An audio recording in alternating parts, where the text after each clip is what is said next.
Alright, so it's a Sunday morning and we're trying to retrofit some LED lights in a mate's camper. And we've got these little things from Bunnings, and I left my multimeter behind so we can't determine the polarity. So I'm going to try a poor man's trick and see if we can figure it out with this little thing. Alright, so I've got this plugged in and turned on, and I need to determine the polarity, and my multimeter is at home. Generally with these Chinese things I find the black stripe is the positive, even though that's counterintuitive for me. So I'm going to hold one finger on the negative terminal here, and I'm going to briefly touch on the other end, see if my light lights up, which it does, which tells me I've got the correct polarity. So that means that this wire down here is positive, so the traced wire is a positive. Alright, so I tried the trick on these two wires and I blew it up, so we guess black is positive. But fortunately, I got given one of these today, a little cheap multimeter.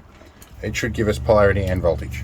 Alright, we're twist and taped. I found some solder. I'm going to turn our iron on, our Ryobi one. And yes, I know there's a better way of doing this. We're going to put some heat shrink or some insulation tape, whatever we can find. Like I said, it's a Sunday. We're kind of doing in the field patch up jobs. So let's get this sorted out, and then we'll get this old bracket off. Right, we've got it plugged in here. We're going to test if it works. It does. This has got color temperature change apparently. There we go. And you can go back to between different color temperatures, and you can go different brightnesses and stuff. We'll play with that later, but it works. So let's get it mounted up now.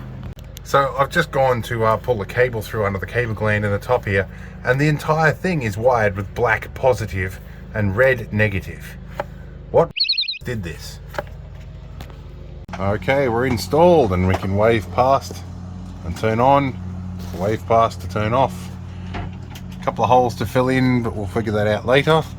But it works. They've got lighting in here now. Anyway, we'll try in another video.